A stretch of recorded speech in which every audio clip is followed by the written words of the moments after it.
이제 40분 정도 남았는데 이 40분을 제가 이제 여기서 다 소화를 해야 됩니다. 설교는 한 20분밖에 준비를 안 했는데 이 뻥튀기를 할 수도 없고 참으로 대량 난감합니다. 그래서 어쨌든 간에 오늘 말씀을 가지고 어쨌든 우리가 하나님의 은혜를 나누고자 하는데 참 지난 2025년 밝은 지가 엊그제 같죠, 그죠? 어제 같아요. 거짓말 조금 못해서. 근데 지금 벌써 이제 2025년 40분 남았습니다. 여러분, 올 한 해 정말 여러분 하나님의 은혜 아니고서는 이 자리에 우리가 올 수가 없었고 또 오기도 힘들었을 것으로 저는 생각합니다. 정말 여러 가지 일들이 많았잖아요. 수많은 일들이 있었습니다. 우리나라 역사상 가장 정치적으로 혼란하고 어려운 시기도 있었고 또 지금도 사실 혼란이 다 사라진 것은 아닙니다. 그러나 아직까지 우리는 하나님의 은혜로 이 자리까지 왔으니 앞으로도 하나님이 우리를 인도하실 줄 믿고 소망으로 2026년을 준비하고 기다리는 저와 여러분이 될 수 있기를 간절히 소망합니다. 오늘 말씀은요, 이제 이 사도 바울이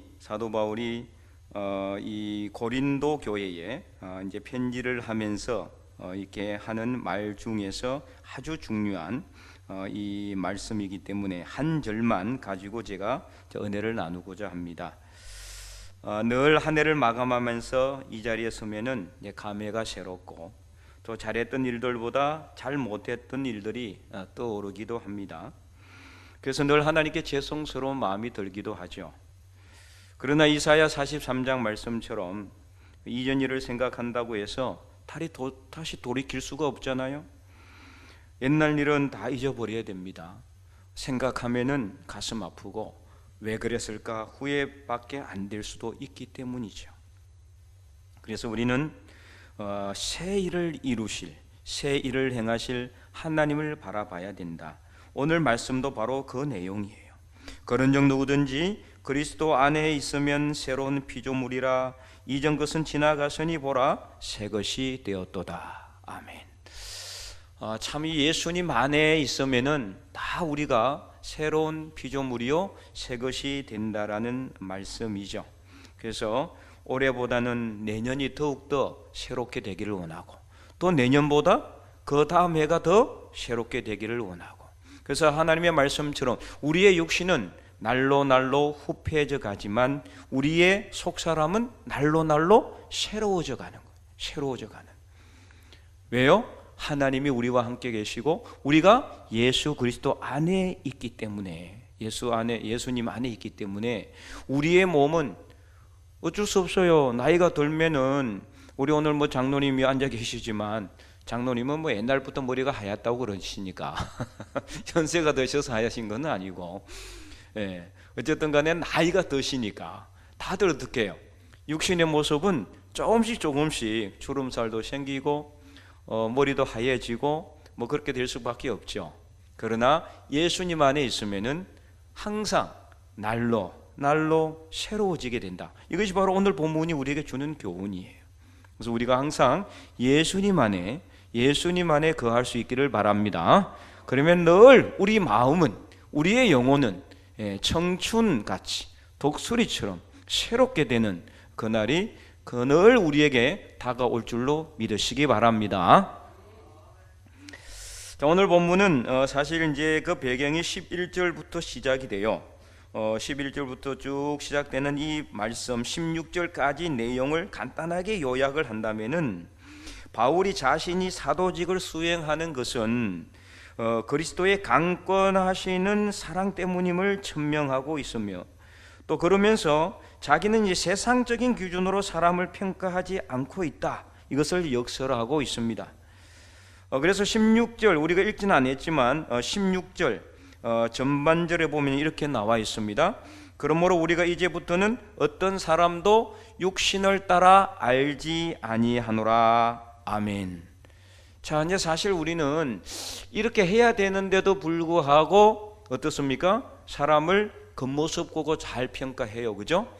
저 사람은 겉모습 보니까 인상이 차갑고 저 사람은 눈매가 매섭고, 저 사람은 맞찔러도 피 한 방울 나지 않을 것 같고, 또 저 사람은 사람이 너무나 착해 보이고, 저 사람은 법 없이도 살 것 같고, 그런 사람, 그렇게 이제 겉모습을 보고 판단하는 거죠. 그러나 우리가 겉모습만 보고 판단해 가지고 발등에 도끼 찍히는 경우가 많이 있죠. 도끼에 발등 찍히는, 말을 반대로 했네요. 네. 그런 경우가 많이 있어요. 진짜 정말 진짜 법 없이 살 것 같고 착해 보이는 사람인데도 말씀을 전해보고 복음을 전해보면은 절대로 믿지 않을 것 않는 그런 사람들이 있는가 하면은, 겉모습은 그냥 우락부락하게 생겼는데, 그래서 저 사람한테 복음을 전해가지고 과연 예수님을 믿게 될까? 그런 사람에게 복음을 전했더니 당장 예수님을 믿고 교회로 와서 회심하고 하나님의 이렇게 길을 가는 사람들도 있어요. 우리가 사실 겉모습만 가지고는 사람을 평가해서는 안 되는 거죠. 근데 우리는 이제 어쩔 수 없어요. 일단 첫 번째 만나는 그 사람의 인상을 가지고 그 사람을 평가하기도 하고, 또 그 사람의 어떤 학식이나 학력이나 또 혜련이나 지형 같은 거, 또 그 사람의 어떤 업적 같은 거 가지고 그 사람을 평가하기도 하죠. 이 세상의 평가 기준이 그거예요. 그죠? 이 세상의 평가 기준이 그거거든요. 저도 이제 오랫동안 직장 생활을 했지만은, 직장에서 이제 생활하면은 업무 평정을 하거든요. 업무 평정. 이 사람이 얼마나 일을 잘했는지 그걸 가지고 이렇게 평정을 하는 거예요. 그냥 평가를 하는 거거든요. 그걸 가지고 뭐 S 등급, A 등급, B 등급 이런 식으로 등급 나눠요. 그래서 진급할 때 이 가산점을 주기도 하고 불이익을 주기도 하고 그런단 말이에요. 세상은 항상 겉모습을 가지고 평가를 하게 됩니다. 겉모습뿐만 아니라 어떤 그 사람이 어떤 했던 일이나, 또는 사람을 뽑을 때, 뭐 요즘은 뭐 대기업 같은 경우는 이제 블라인드 제도가 있어 가지고 뭐 학력, 이렇게 또는 지연 이런 거 싹 다 감추고 뭐 하는 그런 이제 제도가 있기는 하지만, 그래도 다 어느 정도 우리나라는 아직까지 이런 것들이 많이 이렇게 작용하는 것 같아요. 이 사람이 어느 대학을 나왔는지, 또 이 사람이 어떤 출신 성분인지, 또 이 사람이 뭐 어떤 성향을 가지고 있는지, 이런 것들을 자꾸 이렇게 확인하려 하고 그것을 가지고 사람을 평가하려고 한다라는 거죠. 그러나 이 사도 바울은요, 예수 그리스도를 만난 이후에, 그 전에는 그도 예수님조차도 겉모습을 보고 판단했어요. 그렇거든요. 그가 봤을 때 예수님은, 자기가 봤을 때는 하나님에게 완전히 반대되는 길로 가는 그런 사람이었어요. 절대로 그냥 있을 수 없는 그런 사람이었죠. 왜 그렇습니까? 이 그리스도께서 어땠습니까? 그리스도께서 자신이 하나님의 아들이라 그러고, 자신에게 하나님을 아버지라 그러고 인자라 그러고, 그러면서 신승모독하는 듯한 말들을 많이 했잖아요. 그 사도 바울이 봤을 때는 그리스도도 자기 평가 기준으로 봤을 때는 전혀 안 맞는 사람이었어요. 그러나 그는 다메섹으로 가는 그 길에서 예수님을 만난 이후에 주님께로부터 사도 직분을 받고 나서는 그리스도는 물론이요 세상 모든 사람들을 세상적인 기준으로 보지 않음을 강조하고 있다. 자, 그래서 16절 후반절에 이렇게 이제 말하고 있는 거예요. 비록 우리가 그리스도도 육신을 따라 알아서나 이제부터는 그같이 알지 아니하노라. 아멘. 이제는 겉모습 가지고 자기는 절대로 사람을 평가하지 않는다, 이것을 말하고 있는 거예요. 그래서 사도 바울이 예수님을 만난 이후에 깨달은 것, 중요한 것이 있는데 바로 그것이 오늘 본문 17절 말씀이에요. 자, 그래서 자기가 봤을 때, 이전에는 인간적으로 봤을 때는 이 사람은 완전히 안 될 사람이야. 이 사람은 그냥 싹수가 노래, 떡잎부터 알아본다 그러잖아요. 떡잎부터 보니까 전혀 안 될 것 같은 그런 사람들이 있어요. 사실은 어릴 때 보면은 정말 이렇게 문제 일으키고 그냥 사건 막 일으키고 그냥 이런 친구들이 있잖아요. 그래서 그렇잖아요. 싹수가 놀았다, 이런 이야기를 하죠. 그래서 너는 안 돼, 이런 식으로 이야기하기도 합니다. 그래서 겉모습을 가지고 판단하기 때문에 그렇거든요. 그러나 그는 예수님을 만난 이후에 그리스도를 만난 이후에 그는 회심했습니다. 그래서 그 자신이 바뀌었죠. 자기 자신이 완전히 180도로 바뀌었어요. 예수님을 믿는 사람들을 붙잡아서 옥에 가두던 그런 일들을 아주 자랑 삼아서, 아주 그것이 그냥 하나님께 영광이 되는 줄로 착각하고 그 일을 했는데, 그거는 이제 예수님을 만난 이후부터 바로 예수님을 전하는 삶을 살았단 말이에요. 자기 자신부터 완전히 달라졌죠. 그래서 그가 예루살렘에 올라갔을 때 예루살렘에 있는 제자들이 다 사도 바울을 겁냈거든요. 아니, 이 사람이 누구냐 도대체, 우리를 잡아 가두는 그런 사람들은 아니었냐. 그러니까 그 사람들도 당연히 사도 바울을 겉모습만 보고 평가하니까 그럴 수밖에 없는 거죠. 그러나 사도 바울은 예수님을 만난 이후에 그는 무엇을 알게 됐느냐? 누구든지 그리스도 안에 있으면 새로운 피조물이라 보라. 이전 것은 지나갔으니. 이전 것은 뭐예요? 그리스도를 알기 전에 모습이에요. 그리스도를 알기 전에 세상적인 모습, 세상적인 그런 가치관, 세상적인 여러 가지 그런 것들이 이제 다 지나갔으니 예수님을 만난 이후에는 새로운 피조물, 새 것이 되었다라는 겁니다. 그래서 17절에 이렇게 그는 말씀하고 있는 것. 그런즉 누구든지 그리스도 안에 있으면, 사도 바울 자신조차도 스데반이 죽을 때도 그는 앞장섰고, 그는 예수님을 믿는 사람들을 잡아서 옥에 가두는 것을 천직으로 알고 지냈지만은 예수님을 만난 이후에는 그의 삶도 바뀌어졌고 그가 사람들을 보는 눈도 달라진 것처럼, 누구든지 그리스도 안에 있으면, 즉 누구든지 예수님을 믿기만 하면은 새로운 피조물이 될 수가 있다, 새로운 삶을 살아갈 수가 있다, 새로운 삶을 이어갈 수가 있다는 것을 그는 깨달은 거예요.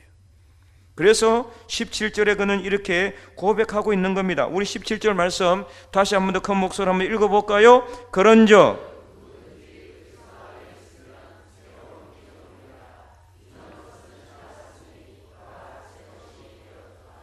아멘.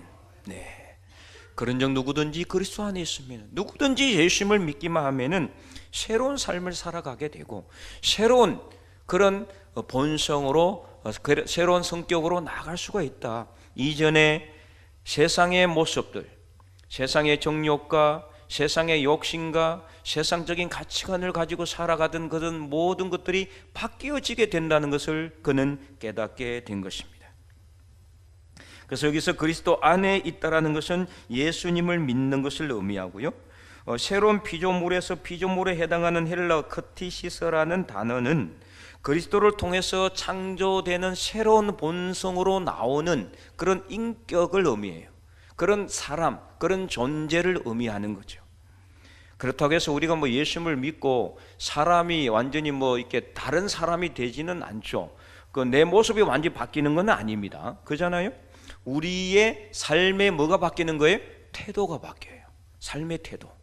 그전에는 부정적으로 봤고, 그전에는 낭망하고, 그전에는 세상을 비관적으로 보고, 늘 말을 하면은 안 되는 말, 부정적인 말, 세상을 갖다가 비관하는 말, 이런 말만 했지만은 예수님을 믿고 나면은 늘 이제는 세상을 바라보는 눈이 어떻게 바뀌어요? 긍정적으로 바뀌는 거예요. 긍정적으로. 왜요? 예수님을 믿기만 하면은 누구든지 새로운 피조물이 될 수가 있고, 저 사람도 전혀 아닐 것 같지만은 예수님을 믿으면은 될 사람으로 바뀔 수 있으니까. 저 사람은 전혀 아닌 것 같지만 예수님을 믿기만 하면은 새로운 사람이 될 수가 있으니까. 그래서 우리는 누구든지 그리스도 안에 있으면은 새로운 피조물이라는 이 말씀을 우리가 가슴에 깊이 새기고, 우리가 이제부터는 세상 사람들을 우리가 그들을 있는 모습 그대로 판단하지 마시고, 그들 안에 있는 하나님, 그들이 예수님을 믿으면은 그들이 어떻게 변화될 것인가를 소망하며 그들에게 복음을 전하는 저와 여러분의 삶이 될 수 있기를 바랍니다. 그래서 2026년에는 우리가 사람들을 외관으로 판단하지 말아야 돼요. 그들의 겉모습을 보고 판단하지 말아요. 저 사람은 복음 전해도 안 될 것 같은 그런 사람은 없어요.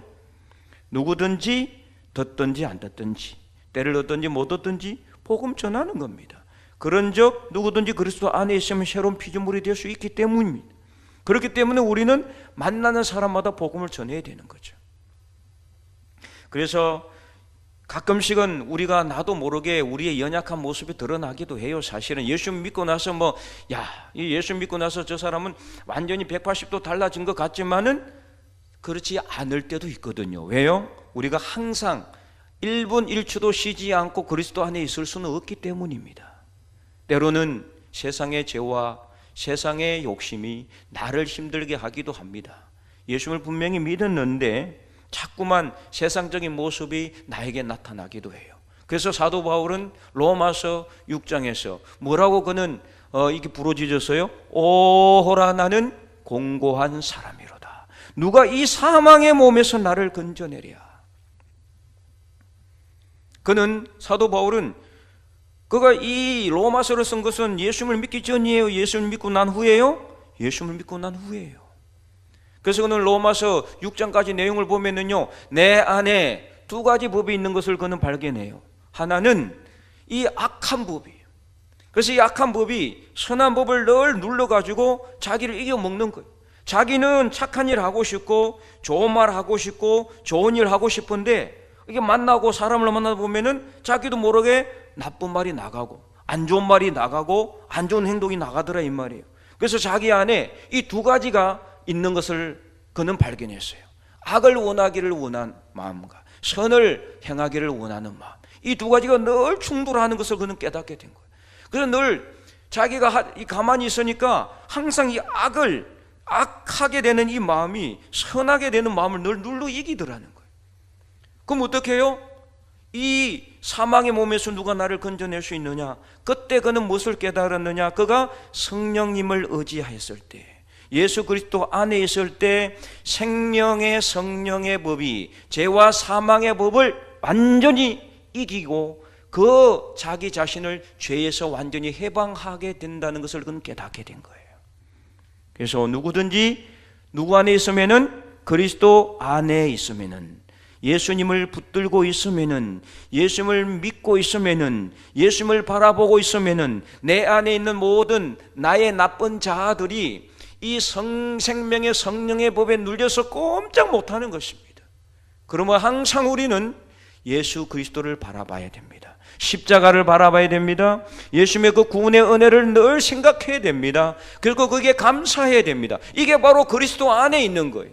누구든지 그리스도 안에 있으면은, 누구든지 예수님을 바라보고 예수님을 믿고 예수님을 생각하고 있으면은 내 안에 생명의 성령의 법이 들어와서 내 안에 있는 죄와 사망의 법을 이기고 죄로부터 나를 해방하게 된다. 이것을 그는 깨닫게 된 것입니다. 그러므로 오늘 우리도 그리스도 안에 있으면은 새로운 피조물이 되고 새 것이 될 수 있다는 것을 깨닫기를 바라겠습니다. 그래서 요한복음 15장 5절에서 예수님도 뭐라고 말씀하셨느냐? 이렇게 말씀하셨어요. 우리도 함께 한번 읽어볼까요? 나는 포도나무요 너희는 가지라. 그가 내 안에 내가 그 안에 거하면 사람이 열매를 많이 맺나니 나를 떠나서는 너희가 아무것도 할 수 없음이라. 아멘. 예수님 안에 붙어 있으면은, 즉 예수님을 우리가 믿고 예수님을 우리가 바라보고 예수님만 의지하면은 우리는 예수님 안에 딱 붙어서 무슨 열매를 맺어요? 좋은 열매를 많이 맺는 거예요.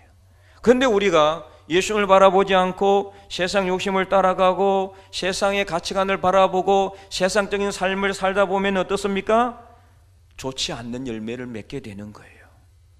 이거는 우리가 수없이 많이 경험했어요. 그래서 예수님은 포도나무, 우리는 가지가 되는 거예요. 원래는 우리가 이 포도나무에 붙어 있을 가지가 아니에요. 원래는 이 포도나무에 붙어 있을 가지는 유대인들입니다. 그러나 그 유대인들은 가지가 되기를 싫어했어요. 그래서 우리는 원래 가지가 아닌데 거기에 접붙임을 받은 거예요. 유대인들이 예수님을 거부했기 때문에 그 구원이 이방인들은 우리에게로 흘러오게 된 거예요. 이 얼마나 큰 은혜입니까? 원래 우리는 구원받을 사람이 아니에요. 원래 택한 민족 아니에요. 그러나 은혜로 우리는 예수님에게 접붙임 받은 가지가 되었어. 예수님만 믿기만 하면은, 누구든지 예수님을 믿기만 하면은, 오늘 본문에 뭐라고 말씀하고 있습니까? 그런즉 누구든지. 정말 중요한 단어예요. 이제는 모든 사람들에게 이 구원이 열려 있는 거예요. 그래서 누구든지 예수님을 믿기만 하면은, 예수님 포도나무 대신 예수님에게 붙어 있기만 하면은 열매를 많이 맺게 된다. 그 열매는 믿음의 열매. 그래서 많은 믿음의 열매를 우리가 맺게 된다는 거예요. 기도하면 하나님께서 응답하시고, 말씀 읽을 때 하나님의 음성을 듣게 되고, 예배를 드릴 때 하나님을 깨닫게 되고, 성령께서 내 안에 들어옴을 우리가 확신하게 되는 것. 그래서 늘 하나님 앞에 믿음의 삶을 살아가면서 우리가 하나님께 영광 올려드리는 그런 많은 의의 열매를 맺게 된다는 것을 말씀하고 있는 것이죠. 그래서 누구든지 예수님에게 붙어 있기만 하면은, 누구든지 예수님을 믿기만 하면 우리는 예수님 안에서 새로운 피조물이 될 수가 있다는 것을 오늘 본문은 분명히 우리에게 말하고 있습니다. 특별히 오늘 본문 말씀에서 사도 바울은 정말 중요한 결론을 도달하고 있죠. 자, 오늘 본문 17절 후반절 말씀. 그래서 누구든지 그리스도 안에 있으면은 새로운 피조물이 되는데, 자, 그렇기 때문에 뭐가 지나갔어요? 자, 후반절 한번 읽어보겠습니다. 이전 것은 지나가시니 보라 새 것이 되었도다. 아멘. 네, 이게 정말 중요한 거예요. 이전 것은 지나갔어요. 여러분, 그렇잖아요? 이전 것은 이미 지나갔습니다. 아까도 말했지만 엎질러진 물을 다시 주워 담을 수도 없어요. 그러므로 우리는 이미 지나간 일은 족한 줄로 여겨야 돼요. 그리고 감사해야 돼요. 그리고 이제는 새 것을 향해서 나가야 돼요. 2025년 바라보면은 정말 때로는 후회도 되고 때로는 잘할 걸, 이런 생각이 들기도 하지만, 그러나 이미 지나갔어요. 아무리 내가 생각하고 또 생각하고 오늘 밤을 새워 그것을 생각한다고 해서 다시 돌이킬 수가 없는 겁니다. 그러면 무엇을 해야 됩니까? 새 것을 바라봐야 되는 거예요. 이전 것은 지나가서니 보라 새 것이 되었도다. 이제 우리에게는 뭐가 남아 있습니까? 2026년이 다가오고 있습니다. 2026년을 바라볼 때 2026년에 새로운 일을 행하실 하나님을 바라보며, 이 2026년에 하나님께서 나를 통해서 얼마나 많은 일들을 행하실까, 나를 통해서 얼마나 많은 역사를 이루실까, 나는 얼마나 많은 믿음의 열매를 맺을 수 있을까, 이 소망하면서 나가는 거죠. 지금까지는 못했을지라도, 지금까지는 안 됐지만, 지금까지는 문제가 있었지만, 그러나 이제부터 내가 예수 그리스도 안에 있으면, 내가 예수 그리스도를 굳게 믿고 있으면은 새로운 피조물로서 이제 이전 것은 지나갔고 새 것이 되었으니까 나는 이제 새로운 일을 행하시는 하나님의 도구가 되는 것입니다. 여러분, 그것을 믿으십니까? 그래서 이전 것은 이제 생각하지 마셔야 돼요. 그래서 이사야 43장의 말씀에 보면은 우리가 잘 알고 있잖아요. 이전 일을 기억하지 말고 옛날 일을 생각하지 마라. 왜요? 하나님께서 사막에 강을 내시고 강야의 길을 내실 것이기 때문에 새 일을 이루실 하나님을 우리가 바라볼 수 있기를 바랍니다. 이전 것 생각하지 말아야 돼요. 이전 것은 아무리 생각해봐도 우리에게 다시 뭔가를 이루어 줄 수가 없어요. 우리가 이전에 우리의 육신의 탐욕과 정욕에 갇혀 세상적인 삶에 물들어 있던 시절은 이미 지나갔어요. 이제 새로운 삶을 살아가게 되는 겁니다. 그러므로 이제는 우리가 예수 그리스도 안에서 새로운 삶을 살아갈 수 있기를 소망해야 되는 거예요. 그래서 이사야 43장 18절에서 20절 우리 한번 읽어보도록 할까요? 18절에서 20절 말씀에 시작. 너희는 이전 일을 기억하지 말며 옛날 일을 생각하지 말라. 보라,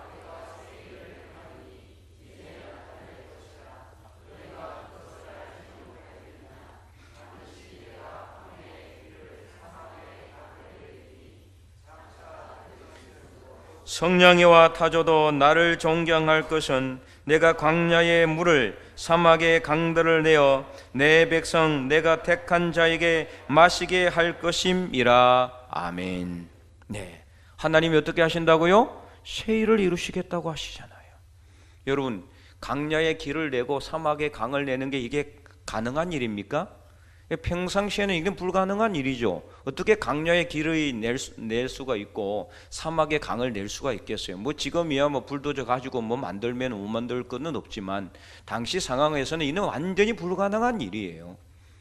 이는 안 되는 그 불가능한 것을 하나님이 어떻게 만드신다? 가능하게 만드신다는 것을 말씀하고 있어요. 강야 같은 우리의 인생 속에 하나님이 임재하시면, 우리가 예수 그리스도 안에 있으면은 새 것이 되었고 새로운 피조물이 되기 때문에 하나님이 우리의 삶 속에, 강야 같은 우리의 삶 속에 길을 내신다라는 겁니다. 그래서 우리가 갈 길을 만들어 주시는 겁니다.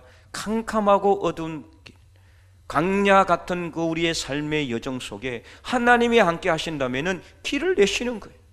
길도 그냥 좁은 길이 아니라 그냥 어마어마하게 넓은 고속도로 같은 넓은 그런 길을 만들어 주시는 거예요. 그리고 사막에 강을 내시는 분입니다. 여러분, 사막 같은 우리의 삶 속에 정말 메마르고 건조하고 그래서 바짝 말라버린 우리의 영혼 속에 하나님께서 생수 같은 성령으로 인해서 우리 삶이 더욱더 풍성해지게 되고 우리의 영이 다시 살아나게 되는 그런 역사를 만드시겠다라는 것입니다. 지금까지 내가 정말 기도하지 못했고 말씀 열심히 읽지 못했고 예배를 사모하지 못해서 사막같이 메말라버린 내 영혼 속에 하나님께서 임하시면은 단비 같은 성령의 그 놀라운 선물을 통해서 우리 삶이 강이 되고 그래서 우리 삶 속에 풍성한 하나님의 은혜가 임하게 된다는 사실을 여러분 분명히 믿으시기 바랍니다. 내가 살아있다고 해서 사는 게 아닙니다. 나의 영혼이 살아야 됩니다. 내 영이 사막에 강야에 길을 내시고 물을 내시는 하나님의 은총으로 가득 채워질 때 우리는 살아나게 되는 것입니다. 그래서 사슴이 신의 물을 찾기에 갈급한 같이 늘 우리는 하나님을 찾게 되고 하나님을 바라보게 되고 하나님을 갈망하게 되는 것입니다. 오늘 여러분 이 자리에 누구 얼굴 때문에 온 게 아니잖아요. 저번에도 말씀을 드렸지만은 예배 자리에 여러분이 이 자리에 오늘 나온 것은요, 내가 나오고 싶어서 여러분이 나오고 싶어서 나온 게 아니에요. 저번에도 이야기 드렸죠. 예배는 누가 원하신다? 하나님이 원하시는 겁니다. 내가 원해서 예배를 드리는 거 착각하셔서 안 돼요. 아, 목사님, 저는 제가 원해서 예배 드리기 원해서 왔는데 아닙니다. 내 심령 속에 내가 예수님을 믿는 믿음 때문에 하나님께서 내 안에 소망을 주신 겁니다. 성령께서 내 안에 들어와서 예배 드리고 싶어 하는 마음을 주신 것입니다. 여러분, 그래서 오늘 우리는 이 자리에 나온 것입니다. 그러므로 우리는 항상 예수 그리스도 안에 붙어 있어야 됩니다. 예수님을 바라봐야 됩니다. 십자가를 바라봐야 됩니다. 우리를 위해서 십자가에 못 박혀 돌아가신 예수 그리스도 놀라운 구원의 은혜를 붙들어야 됩니다. 그래야 하면은 우리 안에 성령께서 들어오셔서 우리는 새로운 피조물이 되고 우리는 이제 새로운 삶을 살아가게 되는 것입니다. 그래서 강야 같은 우리 삶 속에 길이 나고 사막같이 메말라버린 우리 영혼에 하나님께서 강물을 내셔서 하나님이 택한 자에게 마시게 하게 된다라는 것입니다. 그래서 우리 방금 읽었던 이사야 43장 20절 말씀에 장차 덜짐승 곧 성냥이와 타조도 나를 존경할 것은 내가 강야에 물을 내고 사막에 강들을 내서 내 백성 내가 택한 자에게 마시게 할 것입니다. 하나님께서 우리에게 마시게 하기 위해서, 우리에게 생수를 주시기 위해서 우리에게 임하신 그 하나님의 놀라운 은총을 우리가 경험하기 위해서는 예수 그리스도 안에 예수님을 바라보며 예수님을 굳게 믿으며 의지하는 삶을 살아갈 수 있기를 간절히 소망합니다. 그래서 하나님은 항상 아무것도 없고 소망도 사라지고 극한 상황 속에서 기적을 베푸시는 분이시다. 하나님께서는 광야의 길을 내시고 사막의 강을 내시는 분이다. 그래서 우리는 이 하나님을 바라보며 이제 2025년은 잊어버리고 2026년 새 일을 행하실, 새 일을 이루실 하나님을 바라보며 소망을 가지고 2026년을 향해서 힘차게 달려갈 수 있기를 간절히 소망합니다. 그래서 지난 일들이 우리가 생각할 때는 정말 아무 의미가 없는 것은 물론 아니죠. 하나님께서 우리에게 행하신 은혜를 생각하면 얼마나 감사합니까? 오늘 이 이사야 43장 말씀처럼 이전 일을 기억하지 말고 옛날 일을 생각하지 말라는 것은요, 옛날에 내가 잘못했던 거, 올해 내가 문제 많았던 거, 여기에 집착하지 말라는 거예요. 과거에 집착하면은, 이전 일에 집착하면은 한 발자국도 앞으로 나갈 수가 없어요. 거기에 매여가지고 내가 왜 그랬을까, 내가 바보같이 여기에만 매여 있으면은요, 자기 연민에 빠지고 결국에는 자기가 싫어지고 힘들어질 수밖에 없어요. 한 발자국 앞으로 못 나가는 거예요. 그 악의에 집착하지 말라는 소리지, 예전에 지난 2025년에 하나님이 우리 삶 속에 베푸신 은혜까지 잊어버리라는 소리는 절대로 아닙니다. 하나님께서 2025년에 우리와 함께 하시지 않았으면 오늘 우리가 어떻게 이 자리에 앉아 있겠습니까? 하나님이 우리에게 베푸신 그 크신 은혜를 우리는 늘 기억해야 되는 겁니다. 감사해야 되는 것입니다. 그리고 2026년을 바라볼 수 있기를 바랍니다. 그래서 과거에 집착하고 매여 있지 마시고 새로운 내일 2026년을 향해서 힘차게 달려나갈 때 우리는 하나님께서 우리를 통해서 분명히 놀라운 역사를 이루어 주실 줄 믿습니다. 그래서 2025년 올해보다는 더 나은 내년 2026년이 되기를 원하고, 이는 우리의 힘과 능력으로 되는 것이 절대로 아니죠. 예수 그리스도를 굳게 믿는 믿음 안에서 가능하게 되는 것임을 통해서 우리가 예수님을 굳게 믿고 붙들고 예수님이 우리에게 행하신 그 놀라운 구원의 은혜를 온 세상 안 믿는 사람들에게도 잘 전하는 삶을 살아서 우리 삶 속에 하나님께서 길을 내시고 강물을 내시고 기적을 베푸셔서 우리가 그 모든 것을 다 묵도하고 경험하여서 2026년에는 정말 올해보다는 더 나은 저와 여러분의 삶이 될 수 있기를 주님의 이름으로 간절히 축원드립니다.